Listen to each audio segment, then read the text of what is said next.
Al hablar de fútbol femenino, no solo hablamos de las grandes estrellas quienes hoy en día se encuentran fuera del país, sino también aquellas que siguen haciendo el sueño y siguen luchando por un mejor futuro futbolístico para todas las niñas venezolanas.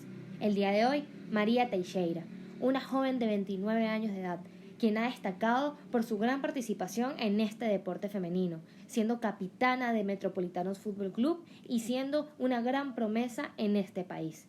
Además de destacar como directora técnica en una de las academias más prestigiosas del país. La unión entre el ser futbolista profesional y también enseñar, educar a través del deporte.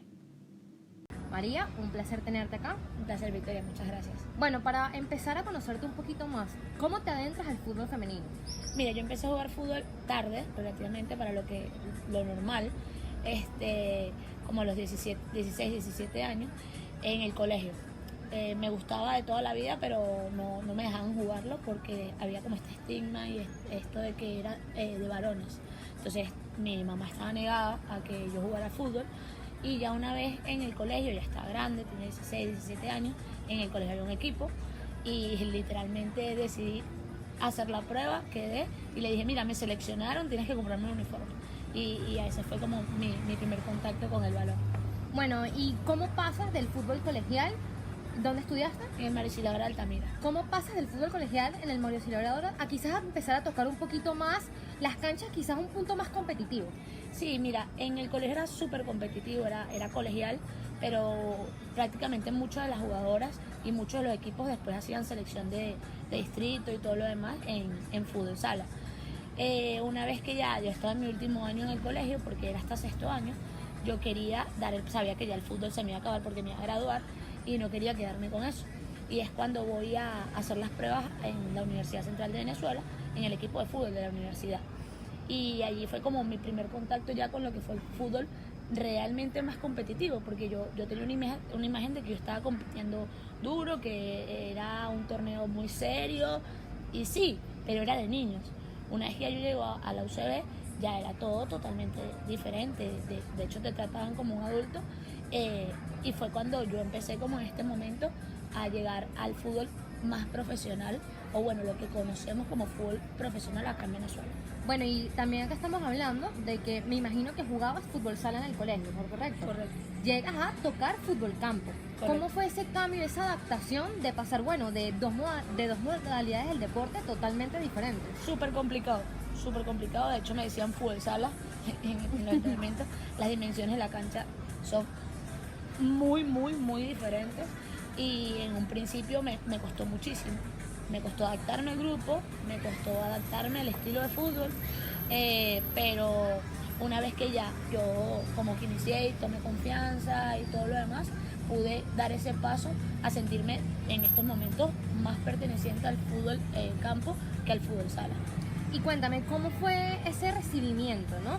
¿Cómo es este ambiente en un camerino, en un equipo, por lo menos cuando tú estabas en tus inicios, que eras, digamos, de las más pequeñas del grupo, las nuevas? ¿Cómo fue esa relación con las jugadoras? Es muy extraña, porque hay como grupos. Grupos, y si no perteneces a estos grupos, como que te excluyen un poco. Pero yo creo que también depende mucho de tu personalidad. A mí en aquel momento me costó muchísimo adaptarme al grupo, sentirme en grupo, y ya después entendí y maduré esa parte de que era también parte de mi personalidad, que yo tenía que serme parte de los grupos. Y una vez ya más grande, cuando me tocó llevar también a mí un camerino, siendo líder de grupo, traté de eliminar por completo este tema de los grupitos, de que esta sí, esta no, y en el equipo donde pude ser líder durante mucho tiempo no existía eso, porque tratábamos de integrar a todas las chicas, sobre todo a las nuevas, que se sintieran bien, porque al final siempre ha sido y ha estado en mi mentalidad que a las nuevas generaciones tienes que integrarlas, porque nosotros estamos de paso y las nuevas en un momento también van a estar de paso. Correcto. Y tiene que ser como una cadena para que toda la que vaya llegando se vaya sintiendo bien y vaya, porque al final el fútbol es un deporte anímico. Si tú no te sientes bien, no vas a dar tu mayor potencial. Entonces cuando tú haces que una jugadora que quizás está llegando nueva se sienta bien y se sienta a gusto, va a dar buenos resultados. Pero hablando un poquito de esto, pasas de UCB donde quizás empiezas a foguearte un poquito de ya a nivel competitivo en fútbol campo, una modalidad totalmente diferente de la que venías. ¿Dónde das ese gran paso luego? Donde quizás empiezas ya incluso a participar en competiciones, hablemos de Liga Nacional, quizás una Superliga. ¿Cuál fue este salto de UCB? ¿A dónde saltaste? Bueno, en UCB yo pude ser líder, ¿sí? Pasado el tiempo, obviamente, y llevé camerino y fui capitana del equipo y fue maravilloso. Llegamos a semifinales de Liga Nacional, que en aquel momento era como el torneo más top que había. De allí luego sale la Superliga y Liga Nacional queda como un tema de segundo. Entonces yo pruebo con el Deportivo La Guaira, quedé, pero me tocaba firmar contrato para enero. Y era septiembre, me tenía que quedar muchos meses sin jugar. Y llega a mis oídos Metropolitanos. El entrenador de Metropolitanos me vende un proyecto de Metropolitanos espectacular. Iba a jugar igual Liga Nacional, pero la idea era ser campeonas en Liga Nacional y subir a Superliga. Y yo me enamoré. Estamos hablando que Superliga en el fútbol femenino es considerada, o era considerada, como la primera división del fútbol femenino a nivel competitivo y profesional. Correcto. Y era, para mí, fue como que me enamoré del proyecto y dije, ok, me quedo acá. Ese gran salto lo di en Metro, que fue donde jugué Liga Nacional, no quedamos campeonas, pero el año siguiente igual competimos en Superliga, en la Liga Fútbol, porque el equipo tenía ciertas obligaciones, porque hacía competencia internacional y tenía que jugar Superliga, y se nos dio la oportunidad de jugar Liga Profesional, y fue donde di este gran salto, fui capitana, llevé grupo, y fue este momento donde te comento que como que tratábamos de integrar a las chicas nuevas porque sabíamos que era la generación de relevo. Bueno, mencionas algo súper interesante, a pesar de este gran salto que das, donde pasas de formarte, de ser llamada a sala, todo este proceso de formación que lo tuviste ya una, digamos que tardía, para normalmente lo que uno ve en el deporte. Sin embargo, llegas a ser capitán de un equipo, a ser la imagen líder, a ser la imagen conocida. Y mencionas el paso de Superliga a Liga Fútbol. Pero también trayendo la Liga Fútbol vemos que cambia el formato y quiero saber un poco de tu perspectiva, si para bien o para mal, porque dejamos de conocer la Superliga como primera división de fútbol femenino y Liga Nacional como segunda división a tener Liga Fútbol femenino. Llegando quizás a esta nominación de tomándole un poco el masculino.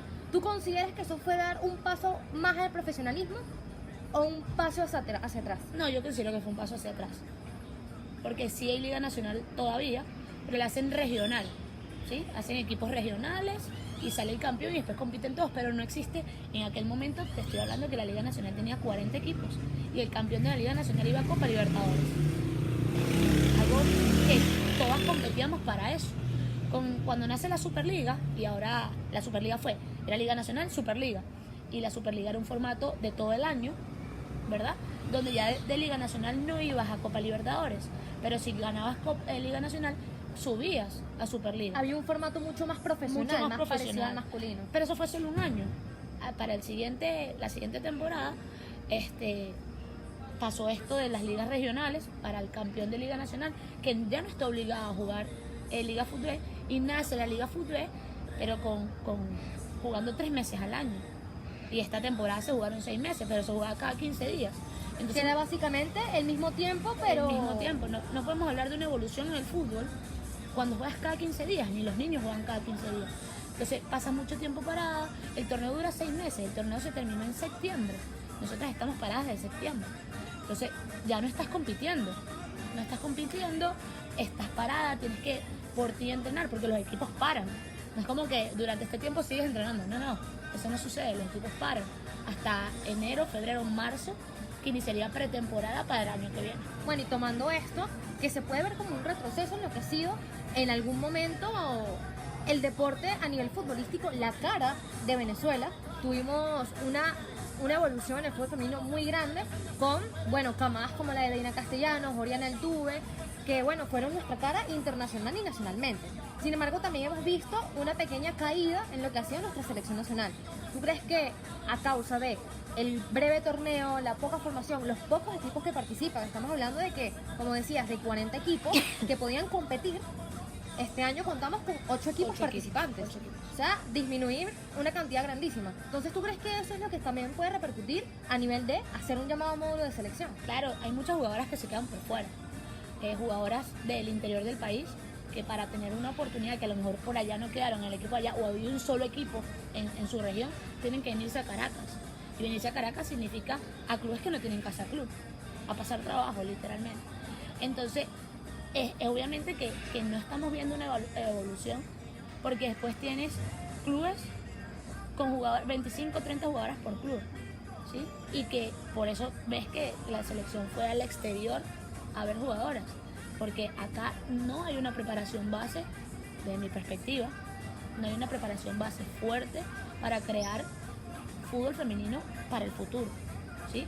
Acá tienes los equipos, las jugadoras, la mayoría de las jugadoras comenzamos tarde, no hay esos procesos de formación, las jugadoras se forman el profesional, algo totalmente descabellado, porque no hay proceso formativo, no hay proceso formativo. Entonces, por ende, tenemos los resultados que tenemos. Y también observamos que las jugadoras tenemos problemas de alimentación. Tenemos problemas de que las jugadoras no se dedican solamente a jugar al fútbol. Entonces tienen jugadoras que estudian, que trabajan, que son mamás, que van, que vienen, que no dedican su tiempo a jugar al fútbol. Obviamente no van a dar su máximo potencial. Sin contar que no hay reciprocidad, porque no estás recibiendo nada del club para el que juegas. Eso es algo que también quería comentar, ¿no? Digamos que vemos en el fútbol masculino con, bueno, todos los procesos que puede pasar la liga fútbol masculina, liga fútbol 2, liga fútbol sala. Sin embargo, siempre se debería mencionar, ya que digamos que al hablar de primera división estamos hablando de profesionalismo, o es el deber ser. ¿Cuál es ese recibimiento económico que, bueno, que capaz reciben las jugadoras o no reciben por, digamos que representar una institución a nivel profesional? Bueno, hace unos años, cuando nació lo que fue la liga, la Superliga, había sueldos para todas. Todas tenían que recibir un sueldo. Que lo pagaran, que no lo pagaran, dependía de muchos clubes. Podía haber un incumplimiento de parte del club. Sí, totalmente. Pero habían contratos para todos. Después se inventaron algo, porque se lo inventaron, de solo 5 contratos y el resto convenios. Entonces, esos 5 contratos eran por $250. Si lo comparamos con el sueldo de masculino, el sueldo base del fútbol profesional masculino son $800. Estamos hablando del sueldo base del fútbol profesional femenino, son $250. Y es para 5 nada más. Para 5 nada más. El resto tiene convenio. Y para este torneo se eliminó el profesionalismo, manteniendo 5 contratos, pero ya no eran de $250, sino de lo que quisiera dar el club. O sea, ya no había que podían ser $50. Y habían convenios que podían ser de 50, 20 y $25. Entonces, obviamente, no hay motivación para ti como futbolista, que tienes que ir a entrenar todos los días, porque si no, no te ponen. Que tienes que estudiar, que tienes que trabajar, que ni siquiera te da para pagar pasajes. Estamos hablando de que no hay evolución.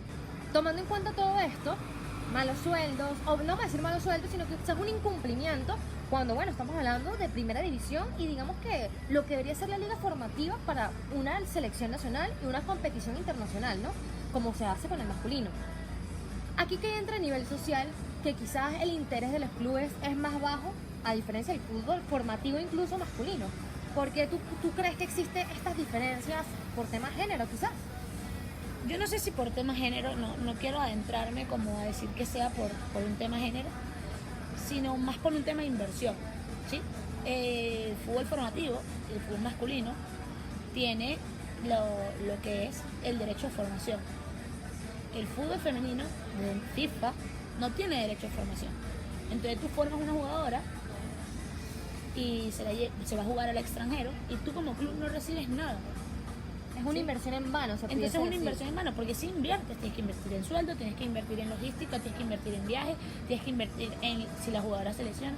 Hay inversión en la jugadora y no recibes nada a cambio. Entonces para el club no le interesa invertir en algo que no le va a generar nada en un futuro, ¿sí? Caso de Deina Castellano, yo no, claro, lo desconozco si el club donde nació Deina acá recibió algo, pero lo dudo, porque no hay derecho de formación. Bueno, claro, y entonces esto empieza a ser un poco, si no recibo, no doy. Y al final termina siendo una obligación. Entonces, también al ser una obligación es como que si el equipo masculino va a competencia internacional, tengo que tener equipo femenino. Si el equipo masculino no llega a competencia internacional, no saco el femenino. Y así hay equipos que el año pasado salía, este año no. Y quizás por esto también podemos hablar de una migración de jugadoras, porque bueno, si soy del estado de Mérida y Mérida no saca equipo competitivo, tengo que buscar, ¿no? Tal cual.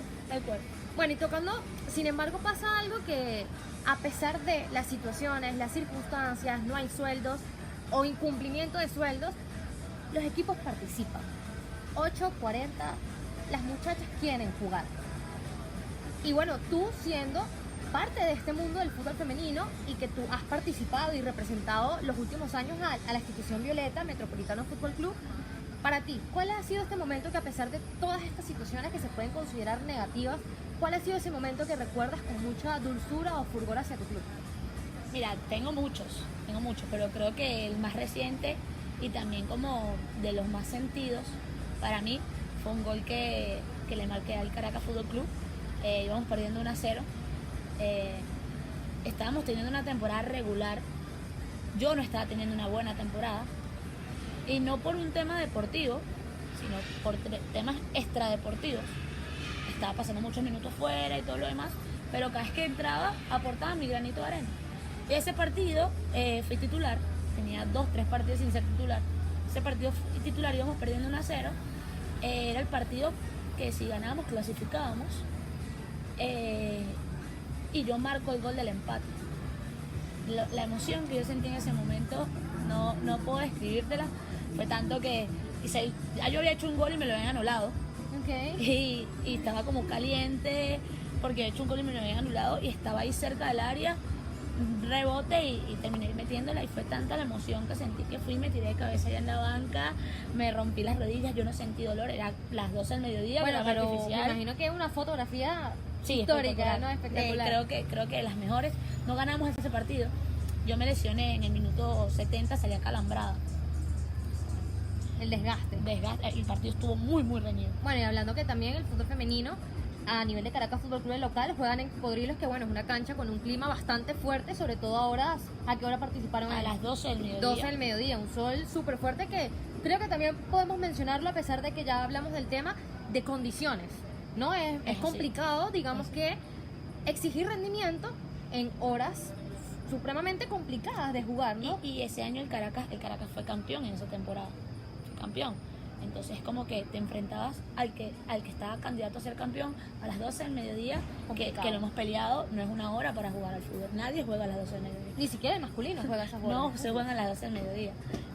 Hay un estudio por el INAME donde dice que lo que solamente se puede jugar en horarios matutinos en Mérida y Caracas, Mérida, Táchira y Caracas. 12 del mediodía no es un horario matutino. No es un horario matutino. El calor insoportable, y son condiciones que terminan dañando el espectáculo, porque ves jugadoras que se descompensan en la cancha. Tuvimos un torneo, por ejemplo, en el estado de Yaracuy, jugábamos en el estado de Yaracuy a las 11 y 12 del mediodía, jugamos 41 grados, y hubo jugadoras que convulsionaron en la cancha. Hubo jugadoras que se desmayaron en la cancha. Bueno, y hablando de esto... Había COVID en ese momento también. Había COVID en ese momento, y hablando que una de las jugadoras descompensadas es Ruth del Caracas Fútbol Club, una jugadora con un gran recorrido. Convulsionó Ruth. Y hablamos de una jugadora de que no tenía 3 días jugando al fútbol profesional, sino toda una carrera recorrida, ¿no? Bueno, y capaz tocando estos temas, tú mencionaste ahorita algo súper importante, quizás de esta temporada regular, tanto tuya personalmente como de Metropolitanos. Digamos que han sido años a nivel de fútbol femenino complicados para el equipo violeta, pero mencionas algo súper importante que quizás no lo vemos tanto en el masculino. Y es que tanto afecta lo extradeportivo al nivel competitivo en cancha, ¿no? ¿Cómo se manejan ese tipo de situaciones?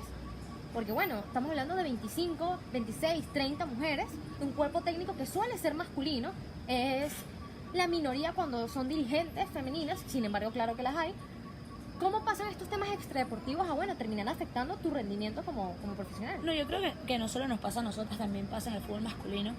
La salud mental es fundamental y creo que está ya muy, muy conversado, estudiado la cantidad de jugadores y jugadoras en diferentes disciplinas deportivas que afecta su rendimiento deportivo el no estar en un buen momento personal.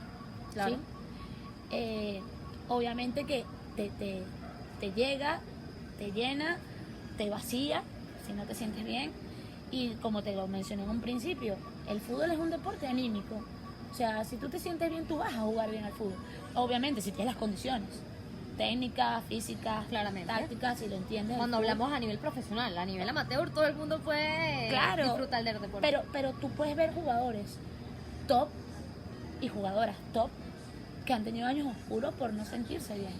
Ahora, donde también se suma que dentro del ambiente no hay un ambiente sano, obviamente que afecta mucho más, Claro. porque quiere salir corriendo de allí y realmente yo amo el equipo Violeta, es el equipo de mis amores, tengo muchos años jugando ahí, me dio la oportunidad de llevar Digamos que fue el equipo donde realmente creciste, ¿no? donde crecí, Evolucionaste. donde puedo decir que he tenido mis mejores momentos y me volví una jugadora reconocida gracias al Metropolitano. A mi trabajo, obviamente, pero el Metropolitano me puso de imagen. Sí, Claro, eres, digamos que esa imagen representativa junto a Tabata Signini de, bueno, el femenino Violeta. y puede que pase el tiempo y a lo mejor ya, por ejemplo, esta temporada la jugué, pero Tata no. Y aún así ambas nos reconocen como las imágenes del fútbol femenino. El año pasado yo no jugué en el equipo de Violeta y la gente me veía y me decía, Gatu, ¿qué pasó? ¿Por qué no estás? Porque me vinculaban al equipo. Entonces creo que cuando como que se te va llenando el saco de cosas personales, de que el ambiente no es sano, de que no te sientes bien deportivamente, que no te sientes bien personalmente, tu rendimiento no puede ser el mejor. Y creo que todo el que es atleta ha pasado por algún momento así. Bueno, vamos acá como para conocerte un poquito más y conocer un poquito tus gustos con unas preguntas rapidísimas, ¿no? Mejor jugadora venezolana. Wow, creo que me ponchaste. Para ti, ¿internacional o nacional? Cualquiera No, cuenta. nacional, Reina Castellanos, ¿Club favorito? Metropolitano. Claro. Para ti, el mayor responsable de la decadencia del fútbol femenino nacional. Wow, el mayor responsable, la jugadora. La jugadora. Muy buena respuesta. La jugadora. ¿Quién debería ser convocada a selección? Eh, En este momento que tú digas, para mí, un talento que debe estar en la selección nacional. un talento que debe estar en la selección nacional. Raiderly Carrasco, pero lo está. Ok. ¿Ser jugadora o dirigir? Oh, esa no te la puedo responder. No, hay que responderla, hay que Esa responderla. no te la puedo responder porque yo amo jugar al fútbol. Es mi escape, lo he amado toda la vida, pero desde la raya el fútbol se vive diferente. Entonces, yo aquí me quiero ya entrar, digamos que ya conocemos quién es María Teixeira a nivel profesional y lo que representa para el fútbol femenino y, bueno, lo que fue para tu vida, porque al fin y al cabo termina siendo quizás una raíz a tu profesión, ya a otra perspectiva, como lo acabas de mencionar. ¿Cómo llegas a dirigir ahora en fútbol formativo? Bueno, yo siempre he dicho que yo soy como Barbie, ¿no? Soy lo Ok. que quiero ser. Y en el fútbol me ha tocado tener diferentes roles. Un momento que dejé de jugar por situaciones personales y hice el curso de arbitraje y fui árbitro.